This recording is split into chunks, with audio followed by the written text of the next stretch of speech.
Back to my channel. இன்றைக்கி நம்ம வீடியோவில் ஒரு நார்த் இந்தியன் ஸ்டைலில் ரபடி ரெசிபி வீட்டிலையே எப்படி சுலபமாக பண்ணுறதுன்னு பார்க்கலாம். வாங்க ஃப்ரெண்ட்ஸ், வீடியோக்குள்ளே போகலாம்.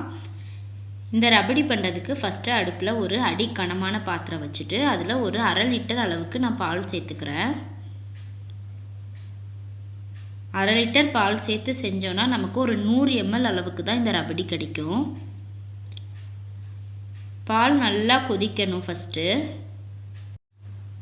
பால் நல்லா காஞ்சதுக்கப்புறம் இதில் ஆடையெல்லாம் ஃபார்ம் ஆகணும், அது வரைக்கும் நம்ம காய வைக்கணும். பால் கொதிக்கிற வரைக்கும் ஹை ஃப்ளேமில் வச்சு கொதிக்க வச்சுக்கோங்க. நல்லா கொதித்ததுக்கப்புறம் சிம்மில் வச்சுட்டு இந்த மாதிரி ஆடையெல்லாம் மேலே கோர்க்கும் இல்லையா, அதெல்லாம் நம்ம பாத்திரத்தோட ஓரத்தில் இந்த மாதிரி ப்ளேஸ் பண்ணி விடணும். எந்த அளவுக்கு நம்ம ஆடையை இந்த ஓரத்தில் பாத்திரத்தோட ஓரத்தில் எடுத்து விடுறோமோ அந்தளவுக்கு இந்த ரபடி ரெசிபி ரொம்ப டேஸ்ட்டாக இருக்கும். ஒரு 45 மினிட்ஸில் இந்த ரபடி சூப்பராக செஞ்சிடலாம். பாருங்கள், இது மாதிரி மேலே கோர்க்கிற ஆடையை பாத்திரத்தோட ஓரத்தில் நான் ப்ளேஸ் பண்ணி விட்டுக்கிறேன்.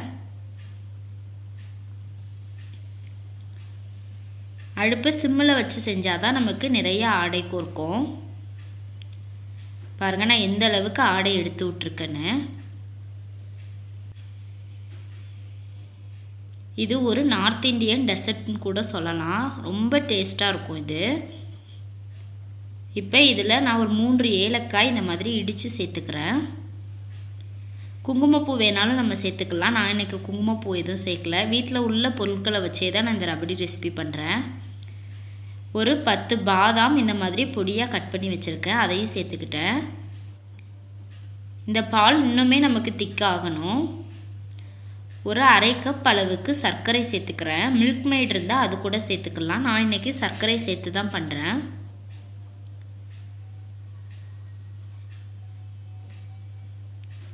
பாருங்கள், பால் எந்த அளவுக்கு திக்காயிருச்சுன்னு. 1/2 லிட்டர் பால் தான் ஊற்றிருந்தேன். இப்போ நமக்கு 100 ml அளவுக்கு இது நல்லா வற்றி வந்துருச்சு. ஓரத்துலேயும் நல்லா ஆடை கோர்த்து இருக்குது.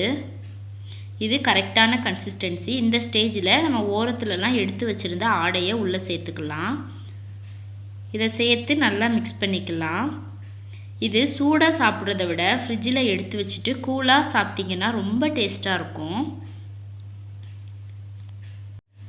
அவ்வளோதாங்க, சுவையான north Indian dessert rabdi recipe சூப்பராக ரெடி ஆயிடுச்சு. பாருங்கள், இதோட கன்சிஸ்டன்சி பால்கோவாக்கு முந்தின ஸ்டேஜ்னு சொல்லலாம். இதை அந்தளவுக்கு இருக்கும். பாருங்கள், ரொம்ப திக்காகவும் இல்லாமல் ரொம்ப தண்ணியாகவும் இல்லாமல் இந்த கன்சிஸ்டன்சியில் இருக்கணும். பார்க்குறதுக்கே எவ்வளோ யம்மியாக இருக்குதுன்னு பாருங்கள். இதை கண்டிப்பாக நீங்களும் உங்கள் வீட்டில் ட்ரை பண்ணி பாருங்கள் ஃப்ரெண்ட்ஸ். இந்த ரபடி ரெசிபி உங்களுக்கு பிடிச்சிருந்துச்சுன்னா லைக் பண்ணுங்கள், கமெண்ட் பண்ணுங்கள், ஷேர் பண்ணுங்கள். சப்ஸ்கிரைப் பண்ண மறந்துடாதீங்க ஃப்ரெண்ட்ஸ். அப்படியே பக்கத்தில் இருக்கிற பெல் பட்டனையும் கிளிக் பண்ணுங்கள். அப்போ தான் நான் போடுற வீடியோ உடனுக்குடனேயே உங்களுக்கு வந்து சேரும். தேங்க்யூ.